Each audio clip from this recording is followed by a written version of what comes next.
Hello everyone, welcome to काइटली। So आज के सेशन में हम डिस्कस करने वाले हैं computer awareness related MCQ. So जैसे कि मैंने आप सभी से कहा था कि मैं आप लोगों के लिए कंप्यूटर अवेयर्स रिलेटेड एमसीक्यूज लेकर के आऊँगी, जो कि काफ़ी इंपॉर्टेंट है आरआरबी पीओ मेंस के एग्जाम में एंड डेफिनेटली आपको हेल्प करेगा अगर आप आरआरबी पीओ या आरआरबी क्लर्क मेंस की प्रिपरेशन कर रहे हैं। So without any further delay start करते हैं। कमेंट सेक्शन में ज़रूर बताएगा कि सेशन आपको कैसे लग रहे हैं एंड इसका जो पीपीटी है वो शेयर कर दूंगी मैं आप सभी के साथ में टेलीग्राम चैनल पे, जिसका लिंक डिस्क्रिप्शन बॉक्स में गिवन है। सो फर्स्ट है यहाँ पे, in which of the following errors are displayed for every instruction. So इनमें से कौन सी ऐसी एरर्स होती हैं जो कि हर इंस्ट्रक्शन में डिस्प्ले की जाती हैं? तो आंसर हो जाएगा option D, that is interpreter जो होता है वो एरर्स को डिस्प्ले करता है फॉर एवरी इंस्ट्रक्शन। ठीक है। देन नेक्स्ट है, व्हाट डज डॉट पर इंच मेजर। सो डॉट्स पर इंच जो है वो क्या मेजर करता है? नंबर ऑफ बिट्स मेजर करता है, density of the pixels measure करता है, या density of bits on a disk measure करता है? तो आंसर हो जाएगा option B, that is density of the pixels on a computer screen. So जो कंप्यूटर स्क्रीन पे जो पिक्सल्स होते हैं उनकी डेंसिटी मेजर करने का काम करता है डॉट्स पर इंच, दैट इज DPI। ठीक है। द नेक्स्ट है, what is the full form of man. So man का फुल फॉर्म होता है मेट्रोपॉलिटन एरिया नेटवर्क, एंड वहीं लैन का फुल फॉर्म होता है लोकल एरिया नेटवर्क, एंड वैन का फुल फॉर्म होता है वाइड एरिया नेटवर्क। ठीक है, तो ये आपको याद रखना है, इनसे क्वेश्चन जरूर बनते हैं। द नेक्स्ट है, which of the following is not a network protocol. So इनमें से कौन सा नेटवर्क प्रोटोकॉल नहीं है? HTTP होता है आपका hyper text transfer protocol, FTP होता है आपका फाइल ट्रांसफर प्रोटोकॉल, SMTP होता है शॉर्ट मैसेजिंग ट्रांसफर प्रोटोकॉल, वहीं HTML होता है आपका hyper text markup language. So क्योंकि ये मार्कअप लैंग्वेज है so it's not a network protocol, इसीलिए आपका आंसर हो जाएगा HTML। द नेक्स्ट है, what is the access time. So access time क्या होता है? The time taken by the memory to store और retrieve a piece of data.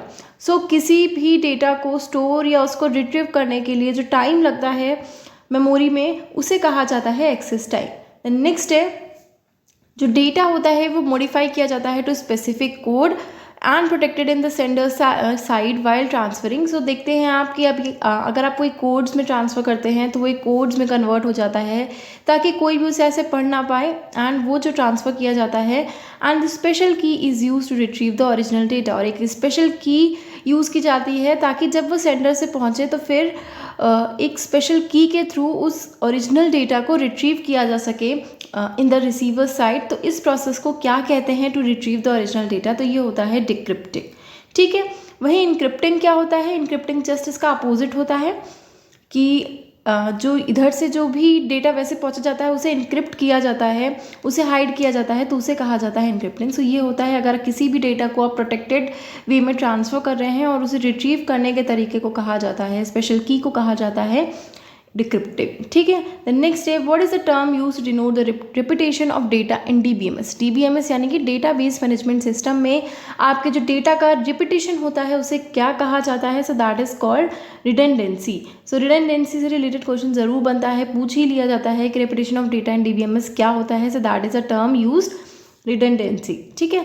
The next है, which is the most important powerful computer in a typical network? तो answer हो जाएगा network server. Then next है, artificial satellite जो कि अर्थ के around revolve करती है और प्रोवाइड करती है transmit information from earth is basically called. So ऐसी कौन सी आर्टिफिशियल सैटेलाइट है? That is geostationary satellites. ठीक है, वो अर्थ के अराउंड रिवॉल्व करती हैं और इन्फॉर्मेशन को ट्रांसमिट करती है फ्रॉम अर्थ। ठीक है। Then next है, what is the name of that portal in computer which allows additional devices to connect? So peripheral क्या होता है? जो कि अलाउ करता है कंप्यूटर को ताकि उससे कई सारी डिवाइसेस जो हैं वो कनेक्ट कर जा सके, जैसे कि आपका माउस हो गया, आपका कीबोर्ड हो गया। इन सभी डिवाइसेस को कंप्यूटर से कनेक्ट करने के लिए पेरिफेरल का यूज़ किया जाता है। द नेक्स्ट है, what is the short key to close currently open document in Microsoft. So Microsoft में करेंटली ओपन डॉक्यूमेंट को क्लोज करने के लिए कौन सी शॉर्टकट की का यूज़ किया जाता है? That is Ctrl+W। The next है, in the C coding stdio.h जो होता है वो किसके लिए यूज़ किया जाता है? So it is used as a header file. The next है, raw unprocessed facts including text, numbers, images and sounds are called. So raw unprocessed facts यानी कि वो रॉ है कंप्लीटली, अभी उन्हें प्रोसेस नहीं किया गया है, उन्हें हम क्या कहते हैं? जिसमें नंबर्स, इमेजेस, साउंड्स ये सब होता है तो उसे कहा जाता है डेटा। द नेक्स्ट है, इनमें से सभी सही हैं ऑफ सेफ मोड। इनमें से कौन सा ऐसा स्टेटमेंट है जो कि सेफ मोड के रिगार्डिंग सही नहीं है? तो आंसर हो जाएगा safe mode loads all non essential icons. ये सही ऑप्शन नहीं है, बल्कि safe mode is a special diagnostic mode. Safe mode जो होता है वो अलाउ करता है यूजर्स को टू ट्रबल शूट एरर्स, जो भी एरर्स आ रही होती है उन्हें सॉल्व करने के लिए सेफ मोड का यूज़ किया जाता है। Safe mode loads only the most essential devices. So ये नॉन एसेंशियल आइकन्स को लोड नहीं करेंगे। द नेक्स्ट है changing the appearance of a document is called. So documents में हम जब तक फॉर्मेटिंग नहीं करेंगे, फॉर्मेटिंग यानी कि उसमें कुछ चीज़ें ऐड करेंगे, हेडर्स जैसे ऐड कर दिया, फुटर ऐड कर दिया, या कुछ भी हम लोगों ने चीज़ें ऐड कर दी उसमें, या हमने फॉन्ट चेंज कर दिया, इस सब को करने के बाद जो हमें डॉक्यूमेंट मिलता है तो हमने उसका अपीयरेंस चेंज कर दिया ना, so that is called formatting. ठीक है। देन नेक्स्ट है you can detect spelling and grammar errors by press F7। सो अगर आपको कोई भी स्पेलिंग और ग्रामर अपनी डिटेक्ट करनी है माइक्रोसॉफ्ट वर्ड या इसमें, तो आप क्या करेंगे, F7 को प्रेस करेंगे and you can detect the spelling and grammar errors.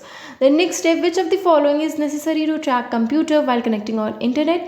सो अगर आपका इंटरनेट कनेक्ट है तो आप किस चीज़ का यूज़ करेंगे ताकि आप अपने कंप्यूटर को ट्रैक कर सकें? सो दैट इज़ IP यानी कि इंटरनेट प्रोटोकॉल। सो आप देखते हैं कि हर कंट्री का अपना डिफरेंट IP एड्रेस होता है, तो उसका यूज़ किस लिए किया जाता है? To track the computer. So आपको याद रखना है कंप्यूटर को ट्रैक करने के लिए while it's connected on internet हम किसका यूज़ करते हैं? IP यानी कि इंटरनेट प्रोटोकॉल।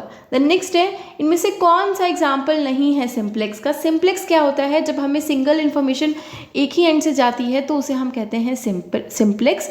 जब डेटा ट्रांसफ़र या कोई भी इन्फॉर्मेशन हमें एक साइड से ट्रांसफ़र करनी होती है, दैट इज़ कॉल्ड सिंप्लेक्स। ठीक है। So radio broadcasting, television broadcasting and speaker जो हैं ये आपके सिंप्लेक्स के एग्जाम्पल हैं, बिकॉज अगर स्पीकर अपनी इन्फॉर्मेशन ट्रांसफ़र कर रहा है तो वो अपने एंड से कर रहा है, वो किसी और के थ्रू भी उसे नहीं की जा रही है, सिर्फ एक ही ट्रांसमिशन फॉर्म है। वहीं रेडियो ब्रॉडकास्टिंग का है, वहीं आपका टेलीविजन ब्रॉडकास्टिंग है। It is not contacting with another object और अ थिंग। ठीक है। वहीं वॉकी टॉकी जो है वो आपका हाफ ड्यूप्लेक्स में आता है, बिकॉज देखते हैं आपकी वॉकी टॉकी दो होती हैं एंड इधर साइड से भी उधर साइड से भी दो लोग आपस में कोऑर्डिनेट कर रहे होते हैं, ट्रांसमिशन कर रहे होते हैं डेटा का। So it is a half duplex and it is not an example of simplex. The next है इनमें से कौन सी लेयर जो है वो रिस्पॉन्सिबल है for converting electrical impulses to bit streams. ठीक है। तो ये आपको बताना है कि कौन सी लेयर जो है वो रिस्पॉन्सिबल है for converting electrical impulse to bit streams. तो आपके ऑप्शंस हैं प्रेजेंटेशन, फिजिकल, डेटा लिंक या नेटवर्क। तो आंसर हो जाएगा आपका option B, that is physical layer. So OSI model में लेयर 1 जो होती है वो कन्वे करती है बिट स्ट्रीम को, इलेक्ट्रिक इम्पल्स, लाइट और रेडियो सिग्नल्स को। तो इसीलिए आपको जो फिजिकल वाला हो जाएगा that is responsible for converting electrical impulses to bit streams. The next है what is the maximum number that each of the 4 parts of an IP address can have. So कितने numbers हैं जो कि maximum है that each of the 4 part of an IP address can have. So answer हो जाएगा option B, that is 255 numbers. सो ये हमने discuss कर लिए कंप्यूटर अवेयरनेस से रिलेटेड कुछ इंपॉर्टेंट MCQs एंड डेफिनेटली इनसे क्वेश्चंस आपको देखने को मिलेंगे। आप चाहते हैं ऐसे और क्वेश्चंस लेकर के आएँ और साथ ही साथ हम प्रीवियस ईयर के भी क्वेश्चंस लेकर के आएँ, then let me know in the comment section, हम ज़रूर लेकर के आएंगे। सो सेशन अच्छा लगा है then do like it, share it with the friends and don't forget to subscribe the channel. Thank you so much.